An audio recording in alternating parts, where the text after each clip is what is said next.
Uharegani mpenzi mtazamaji na mfuatiliaji wa vipindi vyetu vya Stein TV.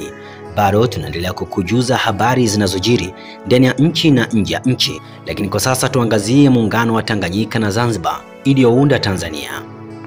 Kila ifikapo Aprili 26 kila mwaka, Tanzania huadhimisha siku maalum ya muungano wa Tanganyika na Zanzibar uliounganisha mataifa haya mawili yaliyonyofolewa maeneo ya Tan kutoka Tanganyika na Zan kutoka Zanzibar, pamoja na herufi I na A kuunda neno Tanzania lililounda taifa letu hili.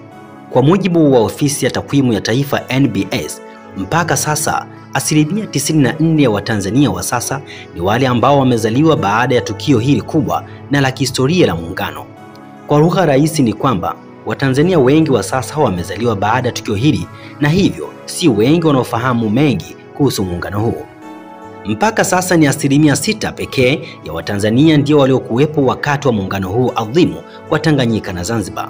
Kwa mazingira kama haya, ni muhimu kuchambua na kueleza maana ya muungano wetu huu na kwa upekee wake. Baada ya mataifa mengi ya Afrika kupata uhuru wake miaka 1960 kutoka kwa unyonyaji wa wakoloni, mataifa mengi yalihitaji kujenga dola zenye nguvu kuongoza mataifa yao, na ndipo hoja za umoja wa Afrika, miungano mbalimbali ilianza kuonekana kama silaha ya kuipeleka mbele kwa haraka mataifa Afrika baada ya kupata uhuru wake. Baada ya Tanganyika kipindi hicho kupata uhuru wake tarehe 9 Disemba mwaka 1961 kutoka kwa Mwingereza chini ya uongozi wa baba wa taifa Mwalimu Julius Kambarage Nyerere, pamoja na Zanzibar nayo kufanikisha mapinduzi yake ya Januari mwaka 1964 chini ya uongozi wa Sheikh Abeid Aman Karume, yaliondosha utawala wa kinyonyaji wa kisultani.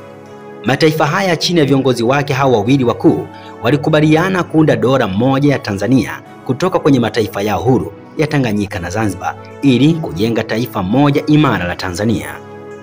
Jumatano Aprili 22 mwaka 1964, viongozi wakuu waasisi wa muungano huu kwa maana ya hayati Mwalimu Julius Kambarage Nyerere na hayati Sheikh Abeid Aman Karume walikutana Zanzibar na kusaini hati ya mkataba wa makubaliano ya kuunda muungano kabla ya kupeleka bungeni Jumamosi Aprili 25 mwaka 1964, ambako ulipitishwa kwa kishindo na mabunge yote ya Tanganyika na Zanzibar, na hatimaye rasmi Jumapili Aprili 26 mwaka 1964 muungano huu adhimu na kuunda rasmi dola moja yenye nguvu ya Tanzania.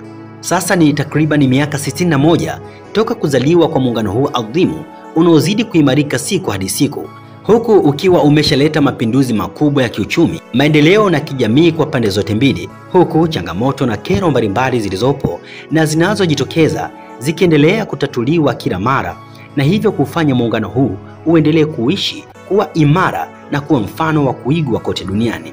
Wakati huu dunia ikishuhudia miungano mingi iliyowahi kufanyika barani Afrika na kote ulimwenguni ikivunjika na kuparanganyika muda mfupi kutoka kuundwa kwake, lakini muungano huu wa Tanganyika na Zanzibar ukizidi kuimarika siku hadi siku na kugeuka kuwa tunu na kustaajabisha ulimwenguni kote.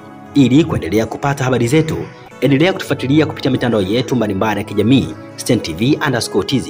Msomaji wako ni mimi Ikram Hussein.